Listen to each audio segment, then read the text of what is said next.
perguntas dos teletertulianos, a professora verbetógrafa Adriana. Todo mundo já viu alguém em solilóquio nas várias faixas etárias e até já teve seus próprios solilóquios. Quando ele pode ser considerado normal e quando deve ser considerado patológico? Olha, a gente até colocou que o solilóquio é neutro, né? O que é o solilóquio? Todo mundo conversa consigo mesmo o tempo todo. Então, a gente até coloca na definição que a maioria dos solilóquios, eles são silenciosos, é a gente com a gente mesmo. Mas eu comecei a patologia colocando os solilóquios que são audíveis, né? A pessoa falando sozinha, ou a criança falando sozinha. Então, eu vejo que o solilóquio, ele é neutro, e o que vai levar, e ele é inerente a todo ser humano, todo mundo fala consigo mesmo, desde que a gente adquiriu a linguagem, a gente fala com a gente mesmo também. A gente organiza o nosso pensamento através da nossa conversa. Então, esse teste que a gente colocou ali atrás dos 45 é justamente para a pessoa começar a ter uma ideia do que ela conversa com ela mesma, qual é o conteúdo da vida íntima dela. Então, sempre do lado esquerdo tem as condições mais maduras e do lado direito as mais imaturas. Então, a pessoa analisando, e só ela que vai poder analisar, né, a dela mesma, ela pode ver aonde que eu estou indo. Eu estou mais para o maduro, eu estou mais para o imaturo. E aí ela vai tomar as providências em relação a isso. Então, o que eu queria dizer é o seguinte, é essa lista que vai te ajudar na sua pergunta, saber o que é mais sadio ou se é mais patológico. Agora, na fatologia, na própria página 17, na quinta linha, ele pergunta, então, o que é o solilóquio silencioso e se é o mesmo solilóquio da autorreflexão. Exatamente. O solilóquio, ele em si, como a gente falou pela definição, ele é mais silencioso, tá? O audível já é mais exceção. Que aí entra desde a patologia, aquela pessoa que fica falando sozinha o tempo todo, né? Que aí já foi para o lado já da patologia mesmo, até aquele que a pessoa resolveu falar sozinha, até para organizar o pensamento. É bom falar sozinho, né? Quando a gente está treinando para dar aula, a gente fica dando aula para a parede, isso ajuda também. Então, é isso aí. Então, como a gente falou, o solilóquio silencioso é, como a gente coloca logo depois, o solilóquio da autorreflexão. Porque é uma diferença. Uma coisa do solilóquio da autorreflexão é que você parou para pensar, então você está refletindo sobre um tema.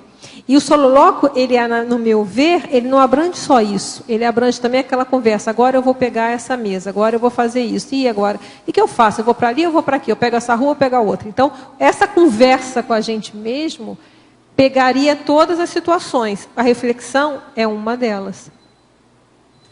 E na penúltima e última linhas da fatologia, na página 17 também, poderia nos falar sobre a autocosmoética vivida sem testemunhas físicas? Interessante. Sabe o que é isso aqui que eu pensei? É porque na hora que a gente conversa com a gente mesmo, é a hora que a gente toma as decisões, toma os posicionamentos sobre os atos que a gente vai tomar. Então, muitas vezes a gente vai tomar aquele ato cosmoético que ninguém viu. A gente fala até testemunha intrafísica, porque extrafísica aí a gente não põe a mão no fogo, porque se eles estão observando, lendo pensamento, aí eu não vou entrar nessa. Mas a física ninguém está vendo. Então, é ali que a gente vai honrar o nosso CPC. É lá no micro-universo dentro da nossa cabeça. Aquela decisão que ninguém viu. Aquela situação que ninguém observou, mas nós observamos. Então, a gente pode medir o nosso nível de autocosmoética a partir de como a gente pensa.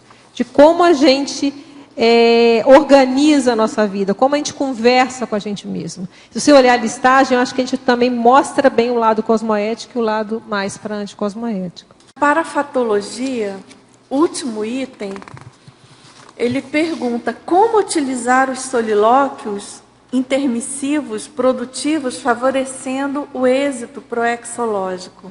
Olha, esse aqui, eu coloquei essa observação baseada no verbete recém-intermissiva do professor Valdo. Por quê? Ele até fala várias vezes que no curso intermissivo nós refletimos muito.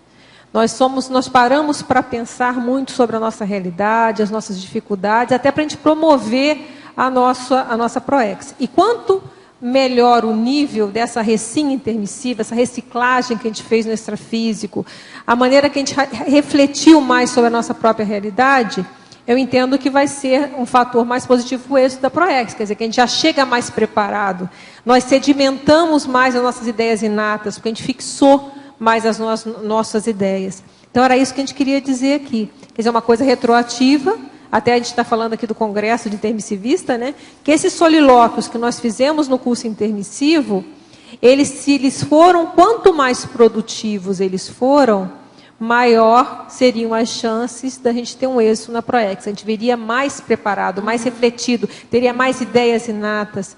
Por isso que a gente coloca lá na pensenologia o geno pensenes, a genopensenidade.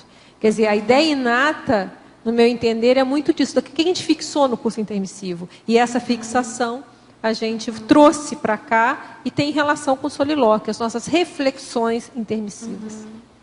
Quer dizer, por extensão, o próprio solilóquio do intermissivista deve gerar essa ponte com os solilóquios prévios, não é? Perfeito. Essa é a sua ideia, né? É, exatamente. O intrafísico vai chamar esses cons, não é? A recuperação. Sim, vai ajudar cons. a recuperar cons, porque a gente já tem aquela ideia, já foi pensada, então é mais fácil a recuperação. Isso é a ideia, né? A patologia é o último item, a última linha. Os solilóquios intermissivos? Isso. Não, aqui que a gente queria colocar a questão da recim intermissiva. Por quê?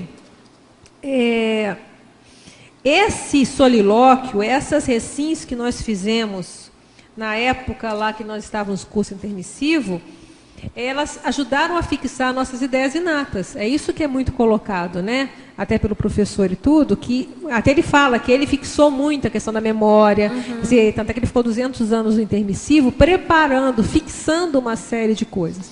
Então, o nível dos meus solilóquios, os níveis que a gente, no curso intermissivo, a gente teve que pensar muito, né? Refletir sobre a nossa vida, refletir sobre o que a gente vai fazer.